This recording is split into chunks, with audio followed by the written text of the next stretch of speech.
Okay, as people are coming in, we can take a brief pause.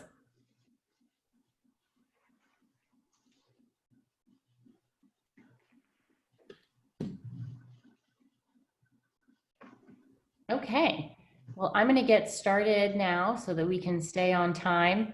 Hello and welcome to everybody. My name is Lindsay Craig. I'm the president of the National Review Institute, which is the nonprofit organization founded to preserve and promote the legacy of William F. Buckley Jr. So it is so wonderful to be here today to co-sponsor this forum with the Illinois Policy Institute. Our partnership program, as many of you know, brings us to Illinois several times a year. And today we are bringing you Ramesh Ponnuru, one of our stars. You all are so fortunate to have such a tremendous state group fighting for liberty in Illinois. I'm always really thrilled to see what you all are doing. You guys are great examples in the state policy movement, and just know that we are watching you and we really appreciate all that you guys are doing. So without actually physically traveling there today, we are grateful to be able to visit with you virtually. I have to say, I said many times, I am just incredibly grateful to this technology that we have it during this time. I don't know what we would do to be able to stay in touch with people, but we're very fortunate, I think, to be able to have this. Of course, partnering with a variety of organizations is really important to us too, because really it's in our DNA. Bill Buckley had a very special ability to bring people together, and I think that probably many of you know and respected him for that. The movement that he founded was rich and diverse, representing a wide spectrum of those on the right, from the traditionalists to the free market libertarians. Of course, over the years, National Review has represented and promoted both the philosophy and practice of a kind of fusionism, bringing people together who have much more in common than they do not, to defend and advance the shared principles necessary for a free and prosperous society. This is a vital component of the National Review mission, and it is one that was the same yesterday, today, and it will be tomorrow. So if you are a supporter of IPI, and I encourage that all of you be a supporter of IPI, then I know that you believe in these principles too. And our movement, as many of you have heard me say, it is much stronger when we're working together, and we know that our ideas will win when we stand together rather being apart and siloed. So this is a great opportunity for us to be partnering with you all, and we hope to continue to do more of it. So with enough from me, I just want to express my gratitude again to all of you and to our co-sponsorship, and to Ramesh for being here with us, and for Adam for co-sponsoring with us. So let me just hand this over to Chris Ciancimino. He's National Review Institute's Director of Regional Development, so he can get the show started. Thanks, Lindsay. Thanks, Adam. Thanks, Ramesh. Thank you all for joining us today. Like Lindsay said, my name is Chris Ciancimino. I'm Director of Regional Development for National Review Institute. I am based about 30 miles over the Illinois-Wisconsin border, just south of Milwaukee. Like Lindsay said, these are the wonderful partnership events which we do all across the country. We've been proud to partner with IPI several times over the last couple of years, and normally we'd be doing this physically in person, hopefully at a nice venue in Chicago. Unfortunately, we're all in our homes to doing it, but it'll be great nonetheless. So I recognize a lot of the names in the participant chat room, so it's good to see you virtually, and I will hope to connect again soon in person. I'm going to turn over to Adam to talk a little bit IPI, but before I do, I just want to let everyone know that we do have time for questions at about half past the hour. So you can use the Q&A function or the chat function to send those in, and I will pop back in about half past the hour to facilitate any of the Q&A session. So before I turn over, thank you all again for joining us, and I'll talk to you soon. Adam, thank you for joining us today. I hear you're in Wisconsin today. That's right. I am actually currently sitting in Wisconsin for the Illinois Policy Institute's annual staff retreat, but I'm usually based in Chicago, or the Institute has offices in both Chicago and Springfield. And for anybody who's not familiar with us, we are a nonpartisan think tank, public policy research and education organization. We focus on state policy within Illinois, We have just recently started getting into some federal issues where they cross over with state policy issues, which is, of course, the topic we're talking about here today. But if you're interested in finding out more about the organization, about our work, I encourage you to go to illinoispolicy.org, where you can find more about myself and all the rest of our great scholars. And you can also find our activist group, the Lincoln Lobby, on Facebook. If you just go to Facebook and search the terms Lincoln Lobby, we have a citizen activist group that's about 20,000 people right now. And if you're looking to get involved in state policy and influencing either your local or state elected officials in Illinois, that's a great way to do it. We keep you up to date with our efforts, what's going on in the State House, and how you can make a difference. Very good. Adam is the Budget and Tax Research Director at IPI. It has been published in the Wall Street Journal, Fox News, Reason Magazine, the Weekly Standard, and Chicago Tribune. Prior to coming to the Institute, you were with the Illinois Department of Labor as a senior policy advisor. So thank you. And in conversation today with Adam is Ramesh Ponnuru, who's a senior fellow at National Review Institute and senior editor at National Review, where he's covered national politics and policy for 20 years. He's a columnist for Bloomberg Opinion, which syndicates his articles in newspapers across the nation. He's a visiting fellow at American Enterprise Institute and serves as a contributing editor at National Affairs, the quarterly journal of conservative ideas. He also is frequently published in the Wall Street Journal, New York Times, and Washington Post. I'm going to turn it over to both of you to talk about our topic for the day, and I will rejoin you in about 25 minutes. Gentlemen.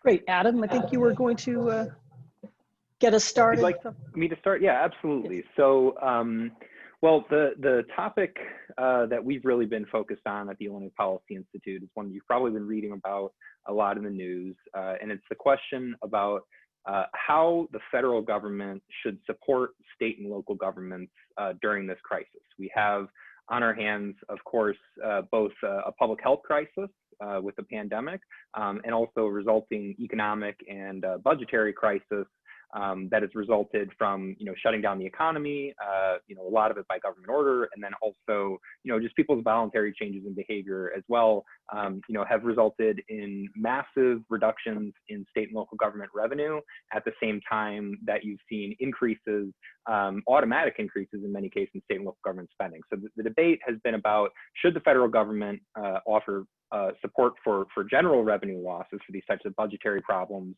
that state and local governments are experiencing? If so, what the parameters should be, what the appropriate amount of money is, what that relationship should look like.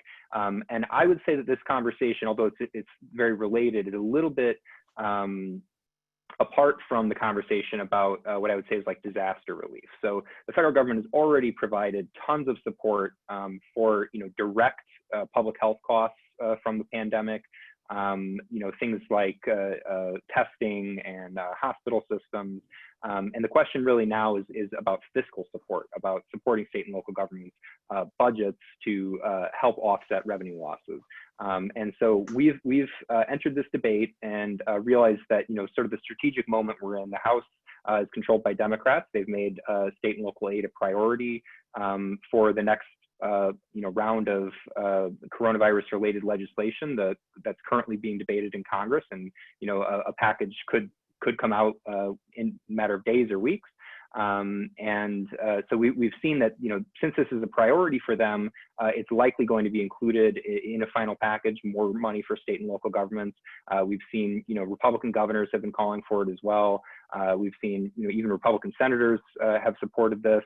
And so, we've really approached it from a position of, if this is going to happen, if it's a political inevitability that the federal government's going to spend additional money to support state and local governments, what should the parameters of that aid be? And in particular, what strings should be attached to make sure that those bad actors out there, such as the state I come from, Illinois, which has chronically mismanaged finances, a terribly managed pension system, years of unbalanced budgets. We haven't had a truly balanced budget since fiscal year 2001, so about 19 years now of spending more than we bring in. How does the federal government support state and local governments without creating moral hazard, without bailing out this type of bad behavior? And so that's really just the starting point and how we approach the issue. Great. Well, that's a topic that I've also been writing and talking about in National Review and for Bloomberg Opinion. I do think it's important, especially for those of us who are conservatives or libertarians, to first ask the threshold question. Should the federal government be doing this in the first place? And my answer, and I'd be curious to know, Adam, what you think about this, is a reluctant yes. I would be much less concerned about the spending if we had any kind of fiscal restraint or responsibility at the federal level up to now. I think it would be safer for us to engage in this kind of borrowing. But I think the answer is yes. And I think the answer is yes because the federal government just has this borrowing capacity and spending capacity that the states and localities don't. And we do want it to exercise it because what we don't want to see happen is a slate of state government layoffs and tax increases in the middle of an economic and public health crisis. Now, I think there's a lot to be said for shrinking a lot of state government payrolls in times of peace and prosperity, where the changes in the labor market can be and the economy can be accommodated. But this just strikes me as precisely the wrong time to impose yet more disruption into our economy. So that's how I answer the threshold question. And then you get to the very important questions of what kind of limits have to be set and what kind of conditions have to be set on it. I think that's exactly right. I would answer in a very similar way, a very reluctant yes. I do think there's probably some role for the federal government here. It comes with a big if, and that's, we would support additional aid to state and local governments if and only if it came with stringent conditions to safeguard the money and ensure that it's used for its intended purpose and doesn't prop up this bad behavior. But the basic, I think, conservative or libertarian case for providing more aid is just what you said, that we're in the midst of a pandemic, we're in the midst of a very severe economic recession, and you don't want state and local governments to do two things right now. You don't want them to increase taxes. We've already seen a number of states in our localities considering this. Nashville is talking about massive property tax increases, and they're in a very well-run, very well-managed fiscally state that has very balanced budgets and low levels of debt and saves for rainy days. But Tennessee, according to Moody's Analytics, is still expected to see close to I think it's close to a 20% over 20% drop in revenues combined with increases in Medicaid, and it's going to be a more than $8 billion budget hit over 2 years. And I think ideally the way this would work is when you have recessions, that state and local governments would adjust their budgets, that they would cut the fat, that they would find expenditures that aren't providing value to residents, and they would be forced to live within their means. But unfortunately, a lot of the largest expenses in some of the least well-managed states are things that can't easily be reduced. I'm talking about things like pension contributions that are often set by law. They are often either statutorily or constitutionally protected. In Illinois, they have extremely stringent constitutional protections. And so what ends up happening is if they can't cut the areas that they should be cutting at this time, you see them start to cut the meat or cut the bone. And what we want to avoid is cuts to sort of essential government services or core government services that could actually deepen a contraction, the economic contraction. So I think there's a case for it. I would say, one of the principles that I've been thinking about is they should not make up 100% of the revenue losses. It's not right to say that state and local governments should make no effort to save money or adjust their budgets on their own, and we shouldn't expect the federal government to finance everything through debt so that they can keep going on as if nothing's changed. But it is appropriate that they should provide a little bit of additional support. And then, as you said, the question becomes, well, how much, and what conditions should there be? And in terms of how much, I think what makes a lot of sense is to look at the best available estimates for revenue losses, which I would say probably come from Moody's. And you look at the estimates for the revenue losses, and you cover about half. And the reason I say half is because in the Great Recession, they covered about 40% of state and local government fiscal impact. And there's a lot of argument that that was insufficient, that you saw a lot of, counter-cyclical public policy responses, or rather pro-cyclical public policy responses, things like tax hikes and service cuts happen in the Great Recession. So if you increase that amount, you say they cover half of the loss, and then you expect state and local governments to cover the other half through their own budgetary measures, right? And so that amount would be about 175 billion. It's a lot of money. It's a lot of money to add to the $3.4 trillion in spending Congress has already done over the last couple months. But it's a lot less than even either the House Democrat proposal, which wants to spend nearly $1 trillion additional on this, or even these quote unquote moderate version that's currently in Congress, which would appropriate about $500 billion. Both of those are way too much and way exceed the need. So I think that makes a lot of sense. I would just add, ideally, I think, and I'm not saying that this is politically practical, but ideally, I think this would be structured as a loan from the federal government to the states, because you're trying to get them through a difficult period. But one of the reasons I'd prefer a loan is that one of the things you want to avoid is having states that have relatively smaller governments subsidizing the states that have relatively bigger governments. They've made a choice, and they should be sort of allowed, that choice should be respected. And if you do it as just a percentage of revenue loss, well, that's going to be more money for the states that have big governments and big high tax rates, and particularly highly progressive tax rates that see bigger reductions. And so I think that's another thing that's important. We've talked about, Adam brought up the issue of pensions and state pension protections. Of course, that's been something that's been on the minds of a lot of congressional Republicans. Senate Majority Leader Mitch McConnell really sort of kicked the beehive a couple of weeks ago when he suggested that there wasn't a lot of interest among his Republican colleagues in bailing out state pension funds. I do think that's a very important problem. The Federal Reserve has a measure of state pension underfunding, by which we've got about a $4 trillion underfunding. And what a lot of the reporting about Mitch McConnell's statements missed was that wasn't out of a clear blue sky. That was after the president of the Illinois State Senate had written a letter to congressional leaders in which he was asking for $50 billion for Illinois, including $10 billion for the state pension.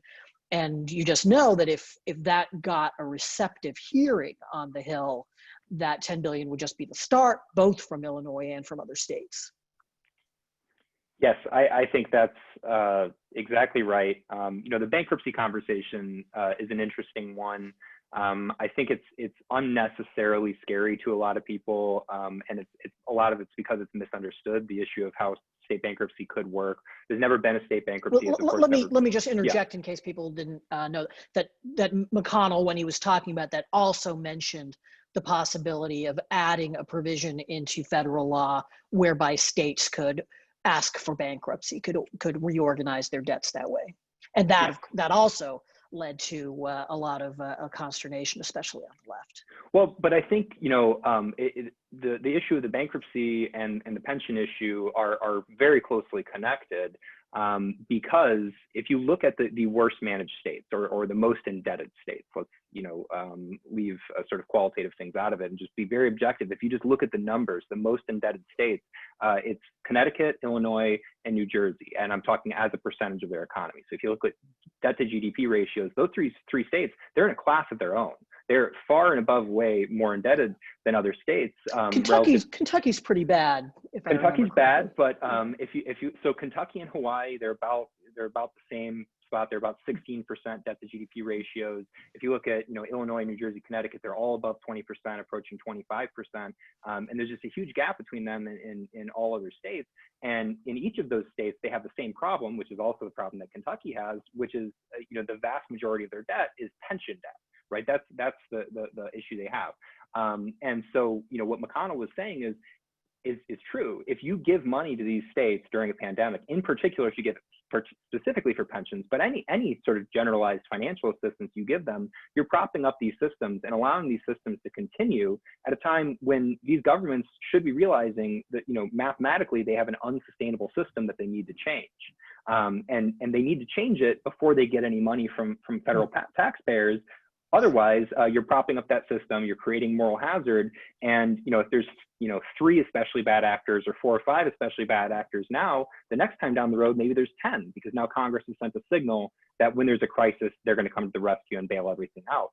And so this is where our plan comes into play, and what we've been promoting, and I'm interested in your thoughts on it. I'll just give you sort of the elevator pitch here, is the Taxpayer Protection Program. It's similar to the Paycheck Protection Program, and you mentioned the idea of structuring any additional aided loans. That's exactly what we would do, is we'd structure these as forgivable loans, but the loan forgiveness would be contingent on either meeting a set of financial conditions already or enacting reforms to achieve financial health. And the conditions we based around sound pension systems, which means very simply that you're on a path towards eliminating your pension debt over 25 years. Very low bar, should be a very low bar, and doing it under generally accepted principles for actuarial accounting or pension accounting. That you have truly balanced budgets, that you're not spending more than you bring in, that you're not carrying deficits over from year to year. And then finally, that you're saving for a rainy day on your own, that you've got protections in place to make sure that when the economy is growing, you're putting money aside, and that you're not withdrawing from those funds unless it's for a true emergency. And all the best managed states have those 3 things in common, and the worst managed states tend to have at least 2 of those things in common. And so if the money were structured in this way, you know, everybody could get it easily, and there wouldn't be a delay in the midst of a pandemic. But in order to get the forgiveness, which is an additional benefit, and not have to repay it with interest, you would have to show that you're taking serious steps to get your fiscal house in order. And I think it's important that Congress, you know, exercise, you know, that kind of, you know, control over the money that they're sending. And this is not, you know, a extreme idea or a radical idea. In fact, if you look around the world, public sector and private sector, when there's bailouts or financial rescue packages, it typically does come with strings attached. And the idea of doing a, you know, sort of a blank check bailout where you just give them money and don't ask for anything in return, that's the extreme proposal. That's what should be out there, and it's out of the norm. And so, yeah, I mean, we're asking Congress, hold states accountable for the decisions they've made, and, you know, don't throw good money after bad. Yeah, so I fear that some of our attendees might have had their eyes glazed over when you mentioned generally accepted accounting standards, but it's actually super important. And it's worth taking a step back and talking about how these pension problems arose in the first place, how we got to the point of $4 trillion so far in underfunded state pensions. And the reason is the political incentive is to basically buy support from public sector employees and their unions by promising big benefits in the future that don't have to be budgeted for right now, and then not putting aside the money, not asking those employees to take some of their checks out today to lay away for that future eventuality. And instead, what states have done is assume really high rates of return, or they'll assume unrealistically high rates of return, or they'll assume rates of return that also imply extreme risk. You've got a really risky portfolio, but you're not doing what private sector pensions would have to do, which is account for the risk as a possibility and thus lower your average return projection. And that's how we've gotten into this mess. And so merely requiring states to abide by the same sorts of conventions that are required in the private sector would go a long way toward at least preventing this from happening in the future. And by the way, that's also one of the advantages of having a bankruptcy model. It's for the future, because if the public sector employees and their unions know that there's a risk that they're not going to see all of these benefits if they don't actually have an alignment between what they're putting away now and what they're promising in the future, that's an incentive to get those into closer alignment and maybe change the politics in a slightly more healthy way. I think that's spot on. And just to give a concrete example of why generally accepted actuarial principles or accounting principles are so important, we've actually looked at Illinois comparing. So when the state does a funding plan, right, they use a set of assumptions, and then they project out for the future how much they're going to have to contribute into a pension system each year in order to achieve funding by a certain date. So if I want to achieve 100% funding 20 years from now, then I can figure out how much I'll have to pay in each year, knowing that money is going to grow with investment. So Illinois has, on average, been wrong by about 15% 5 years earlier. So if you look at what we think we're going to have to pay into the pension system 5 years earlier, and then what we actually pay in 5 years later, because they redo this actuarial analysis each year, it's about 15% higher. So we're spending billions of dollars more than they tell us we're going to. And this makes it very hard to plan. And one of the key reasons for that is that unrealistic assumption about investment returns. That just they never achieve. They assume that they're going to get a consistent 7% rate of return essentially on the money that's invested on behalf of pension funds, and their actual 10-year average is about 4.6. And they're a lot of the, I shouldn't say all of them, but a lot of them have actually gotten into riskier investments as their beneficiaries have been getting older.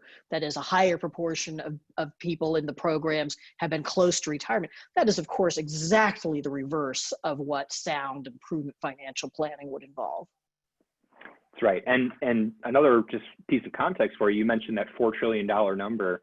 It's about 3 times the size of the student loan debt crisis, just in aggregate debt. That just to put in perspective, you hear a lot about the student loan debt crisis, and this is a problem that gets a lot of attention. And I feel like pensions, being 3 times the size of the problem, don't get nearly enough attention, but they should, because it's something that well-managed states have in common. They have low levels of pension debt, and that badly managed states have in common is they have high levels of pension debt. And it easily becomes sort of a black hole that crowds out the state's ability to spend money on other things, that persistently drives up tax rates. I mean, in Illinois, it's the reason our credit rating is the lowest in the nation. It's the reason we've had 2 income tax hikes in the last 10 years. It's the reason our property taxes have grown from around the national average to the second highest in the nation over 20 years.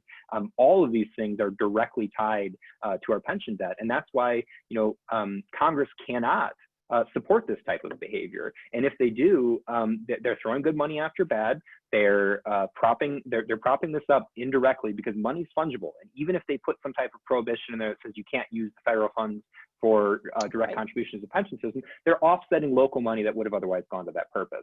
So they actually have to fix the problem before they get the money, and that's what we've been saying.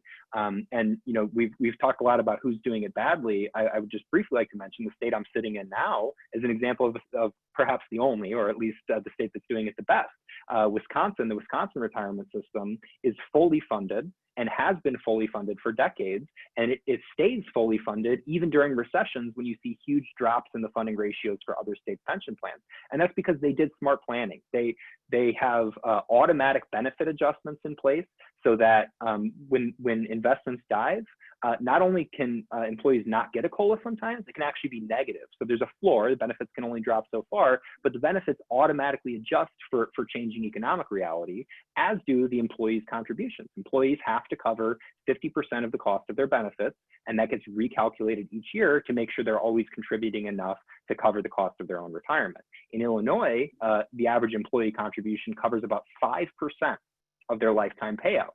And if there's a recession and investments come in below expectations, and there's a gap that has to be made up, 100% of that gap has to be made up by taxpayers, and there's no shared sacrifice. So it's just a completely unsustainable system, and it's something that Congress should not support. I think we just have a couple minutes left. I'd like to, if it's all right with you, go into one other way that people are talking about having federal support from the states. And this is a big priority of the Democrats. It's something that was included in the House Democratic bill, and something that Senator Chuck Schumer, the Democratic leader in the Senate, has been calling for. And that is making creating an unlimited deduction at the federal level for state and local taxes. It was unlimited until 2017. The Republican tax law that Donald Trump signed into law put a $10,000 cap on state and local taxes. that deduction is a way of benefiting high tax jurisdictions at the expense of taxpayers in lower tax places, and that's one of the reasons why Republicans wanted to cap it, if not get rid of it, both because it was a way of raising some money that they needed for tax cuts, mostly at the expense of people who were living in Democratic high tax areas, but also because of the idea that it's just wrong in principle for low tax places to have to be subsidizing high tax ones. Now, look, you can make an argument either way on this issue. Some people make the argument that it's just wrong to double tax people. If you've paid this money to your state and local governments, then you shouldn't also have to pay to the federal government on it. I think that's, it's not my view, but it's a perfectly reasonable position. But I think it's just unbelievably brazen for Democrats to be asking for this as part of COVID relief, because there just isn't any necessary connection between being an affluent person in a high tax state and needing COVID relief, right? This is just a Democratic hobby horse, and it's really, I think, a sign of the lack of seriousness with which politicians are approaching this issue, that they're demanding it. And it's a sign of something bad in our media that they're not being called on it. I think that's absolutely right. I would say, I would almost rather see the SALT deduction go in the other direction than go up, because even a $10,000 cap, there's still a little bit of subsidization federally for state tax policy, and it's really interesting to me, coming from one of the highest tax states in the nation, and I mean total combined tax burden for state and local governments. Illinois is one of the highest, likely in the top 5 now. The data is a few years old, but they're definitely up there. We've had years of outmigration. So 6 years in a row, we've been losing population. Longer than that, we've had domestic outmigration, people moving from Illinois to other states, businesses and residents both. The number one reason they tell you why they're moving is high taxes. They're going to other states for lower tax burdens. The number 2 reason they tell you is better job opportunities, which is of course related to the tax burden, but without getting into that, I think part of what we've seen is that with the SALT deduction, with the cap on the SALT deduction, that trend is accelerating, because it's now, the federal government's no longer hiding the state and local tax burden that people feel. And so when people have to feel more of the tax burden put on them by their state and local government, they're more likely to move to a state that taxes them less. And I think that's probably the real motivation for trying to get rid of that cap. I was wondering whether I should read anything into your having your retreat in Wisconsin. I was like, gosh, those guys really are pretty tax sensitive at the Illinois Public Policy Institute. We usually do them in Illinois, I'll say that. All right. All right, gentlemen, I'm going to hop back in. This is a great primer for a lot of the issues that have been boiling up, and I appreciate the conversation. A few questions that have come in, some you've touched on a little bit, and some I don't think you have. In general, is there a danger that this spending will justify future borrowing and spending initiatives like the Green New Deal, where people will say, well, see, we borrowed all that money, we spent trillions of dollars, the economy didn't collapse, therefore we can do it again? Well, I think that there's a great danger, and it's not just because of this. It's also because there's just been a general collapse of what little spending restraint we've had at the federal level. We had a pretty darn good economy in 2017, 2018, 2019, and yet we saw an expanding deficit, partly, even though I on balance approved of the tax cut, I would have liked it better if it had been coupled with some spending restraint, and it wasn't. And then we just had no restraint at all on the spending side. We've seen Democrats move towards wanting to expand the entitlement programs that are the major source of our looming debt problems, and Republicans are less and less eager to even talk about the problem. So yeah, I'm very concerned about the trajectory of these issues. Yeah, I would agree. I think that, as we're having these conversations and as Congress, debates its next at least $1 trillion spending package, potentially much larger than that, we also should be having conversations about in the long term, how do we get debt under control? How do we, achieve fiscal sustainability, because we're not on a fiscally sustainable path right now. Regarding, does all this debt now make it easier to add more debt in the future? Maybe politically, I think if we had a rational policy discourse, we'd say, hey, look at all the debt we just accumulated. We're approaching 100% of debt to GDP ratio for the first time since World War II, and we're in peacetime. Maybe we need to be scaling this back. But unfortunately, I think there's a certain segment of the population out there who would take the opposite view that the question implies and say, there hasn't been a disaster yet. Let's just keep going. I would tell everybody, Congressman Lipinski and Congressman LaHood, both from Illinois, one a Republican and one a Democrat, just wrote a wonderful op-ed about how, as Congress debates, the next round of COVID-19, relief, or whatever you want to call it, economic assistance, that they should be having conversations about the solvency of Social Security and Medicare and Medicaid, and balancing the federal budget in the long term, and that it's actually exactly the right time to be having that conversation now, because if we don't have it now, it could be left out later.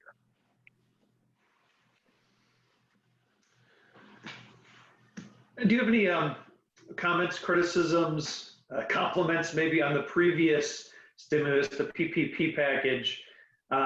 Ostensibly, it was to get money into the consumer, into people's hands as quickly as possible. Did it achieve that goal? Should it have been more or less targeted towards maybe specific sectors of the economy, businesses? A lot of times you're seeing retail, restaurants really being the ones who are bearing the brunt of these things, service sector. Did that first wave appropriately target certain industries? Thoughts on that? So I think that the Triple P program, the Paycheck Protection Program, was necessary, but had some flaws. One flaw was that as implemented by the Treasury Department, the Treasury decided that 3/4 of the money spent by small businesses had to go to payroll. On the theory, it's a paycheck protection, right? It's payroll protection. It's not, overhead protection, is the way Secretary Mnuchin put it. But I think that's really short-sighted, because if you are a small business that goes under because you can't make rent, that's not doing any good for your employees. So eventually Congress, by a pretty lopsided margin, decided to relax that restriction, which it had never put into the law in the first place. But that came pretty late. And in the interim, both because of that restriction and because of just confusion about who was eligible and how you apply and so forth, I think a lot of businesses that could have taken advantage of that didn't. And it probably makes sense to extend the deadline in new legislation and let other people participate.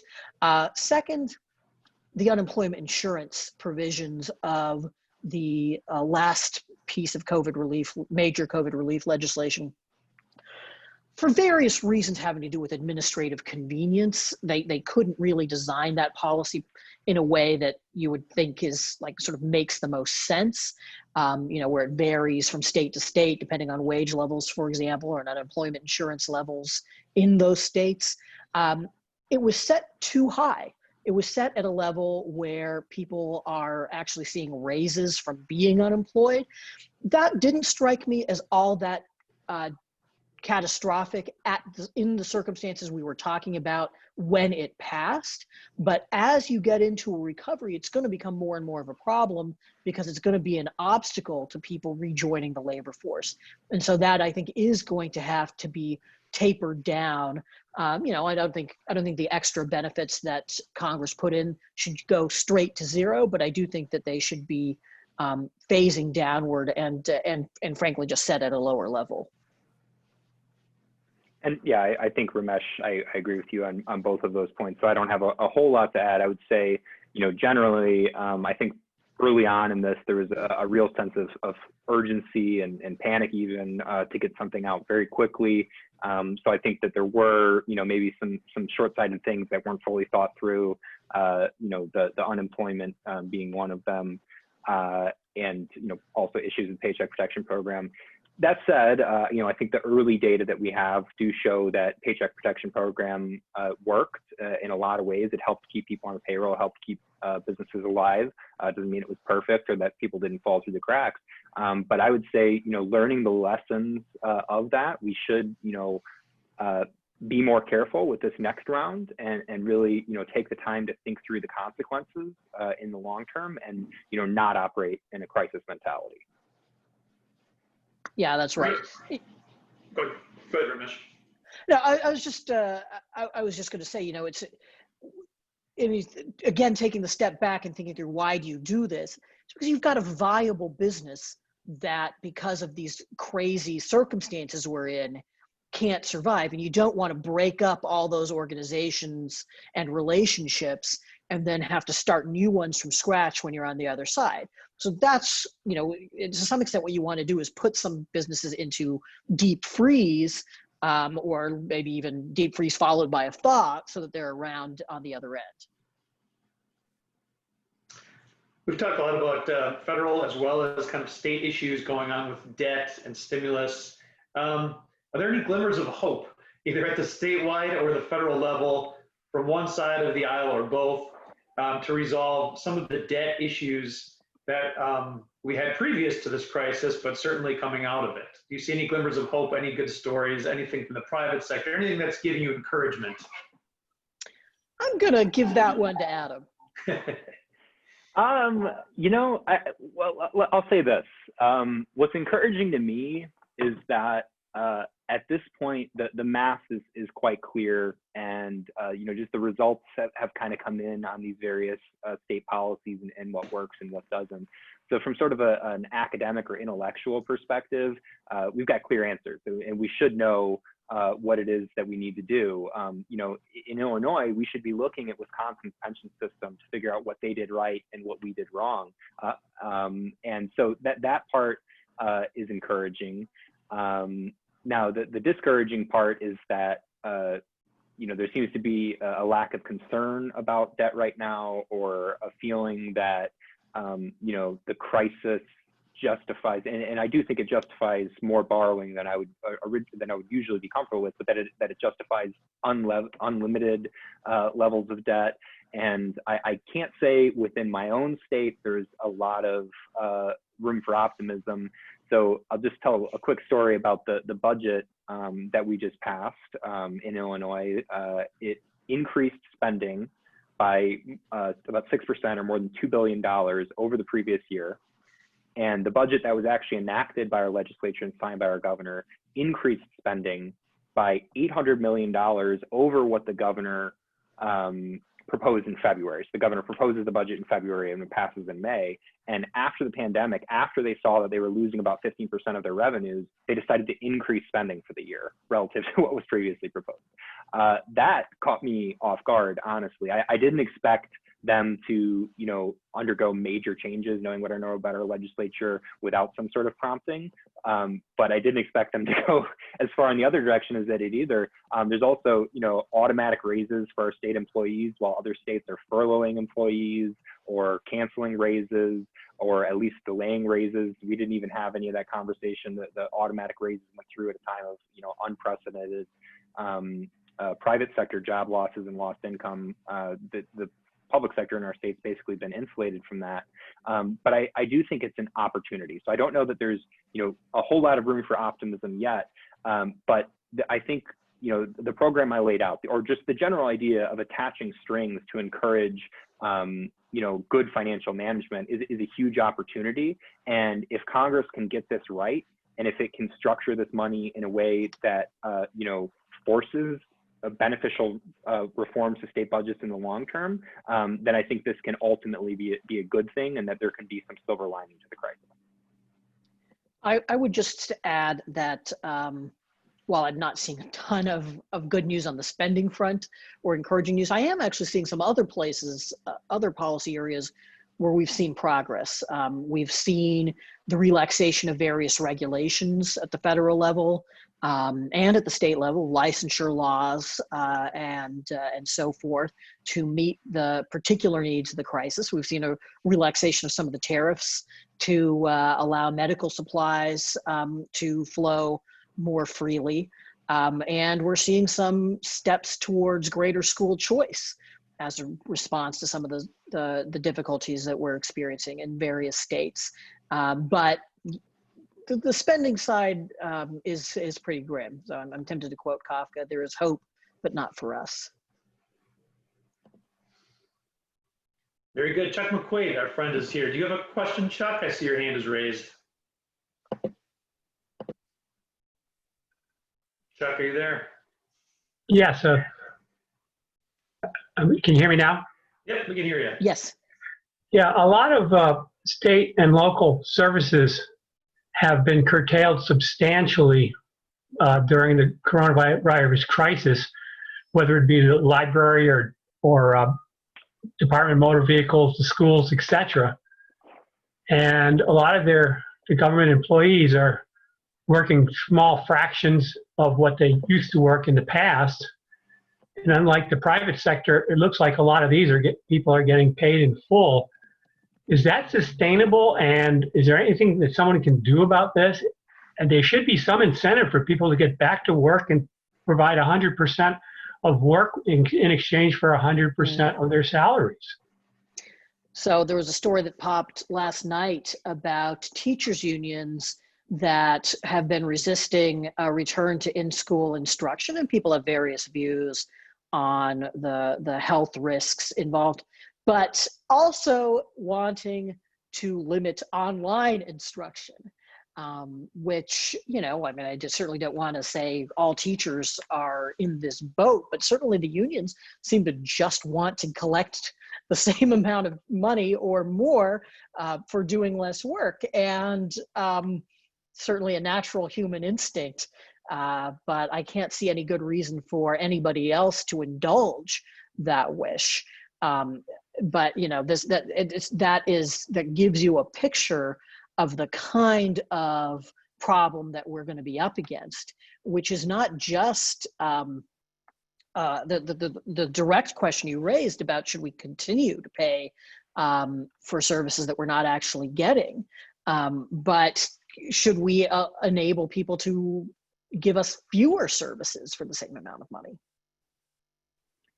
Yeah, I think that, goes to the debate or the conversation we were just having about what Illinois did with its budget and the comments I just made on that. I think, we saw a lot of states, blue states and red states, take, reasonable measures, delaying pay raises, canceling pay raises, doing furlough days. And in Illinois, we didn't see that. We saw, pay increases, people being paid not to work, just to sit at home.